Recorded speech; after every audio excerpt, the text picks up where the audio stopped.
বাবা, বাইরে জোরে হাওয়া বইছে, চলো না আমরা জঙ্গল থেকে কিছু আম কুড়িয়ে আনি।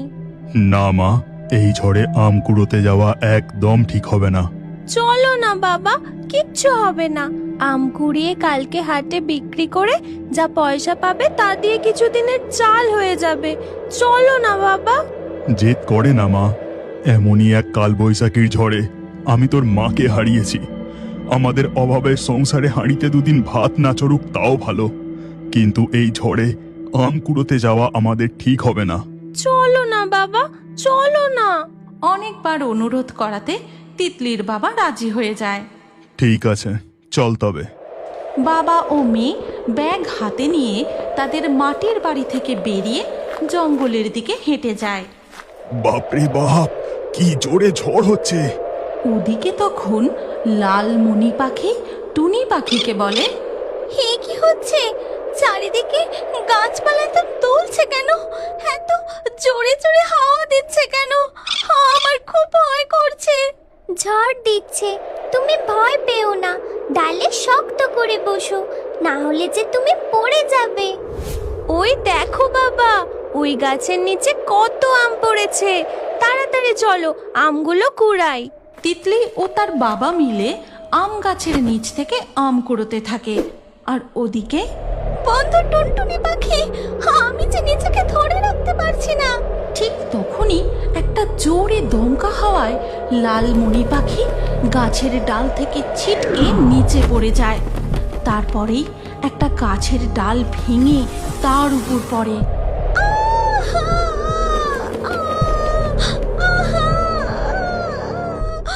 বাবা, এই গাছের বাকি আমগুলো তুমি কুড়াও, আমি ওই গাছটার আমগুলো কুড়িয়ে নিয়ে আসি।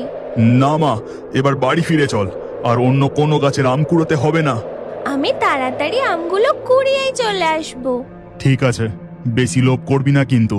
তিতলি কিছুটা এগিয়ে গিয়ে অন্য আরেকটি আম গাছের নিচ থেকে আম কুড়োতে যাবে, ঠিক সেই সময় সে দেখতে পায়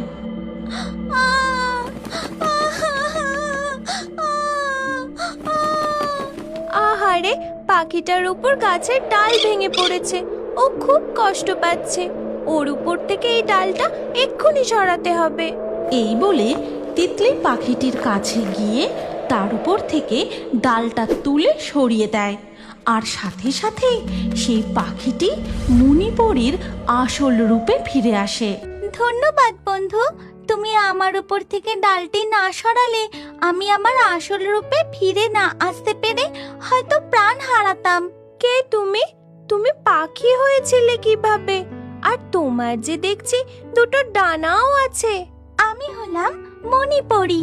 তিতলি, তিতলি, এবার ফিরে আয় মা, আমাদের বাড়ি ফিরতে হবে। যাই বাবা, আমার বাবা ডাকছে, আমি আসছি। ঝড়ও থেমে গেছে, আমাদের যে বাড়ি ফিরতে হবে। এই বলে তিতলি তার বাবার কাছে ফিরে আসে। তারপর বাবা ও মেয়ে বাড়ির দিকে ফিরতে থাকে। আর বাড়ির কাছাকাছি আসতেই দেখে যে তাদের মাটির কুঁড়ে ঘর ঝড়ে একেবারে ভেঙে লণ্ডভণ্ড হয়ে গেছে। হায় হায় হায়, কি সর্বনাশ হয়েছে! আমাদের মাথা গোঁজার ঠাঁই ভগবান আমাদের থেকে কেড়ে নিল। হায় হায় হায়। বাবা, এখন আমরা কোথায় থাকবো? কোথায় যাব? আমাদের ঘর যে একেবারে ভেঙে গেছে। ঠিক তখনই মণিপুরী উড়ে এসে তাদের কাছে দাঁড়ায়। আর সে তিতলিকে বলে, চিন্তা করো না বন্ধু, আমি একজন পরী, আর আমি জাদু জানি। তুমি আমার প্রাণ রক্ষা করেছ, তাই আমিও তোমাদের বাড়ি আবার আগের মতো করে দেব।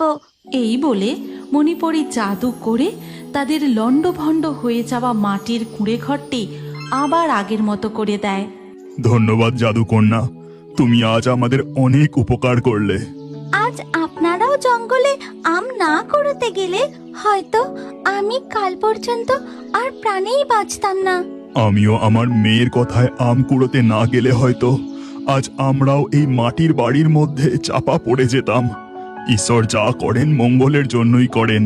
সূর্য অস্ত যাওয়ার সময় হয়ে এসেছে, আপনারা ভালো থাকবেন।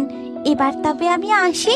এই কথা বলে মণিপুরী সেখান থেকে অদৃশ্য হয়ে সোজা গিয়ে পৌঁছায় পরীরাজ্যের স্কুলে। এই গল্পের পরবর্তী পর্ব যদি তুমি দেখতে চাও তাহলে কমেন্টে নেক্সট পার্ট অবশ্যই লিখো। আর আমাদের রিও বার্ডস ফেসবুক পেজটি এক্ষুনি ফলো করে নাও। এই গল্পটি ভালো লাগলে লাইক করে শেয়ার করে দাও।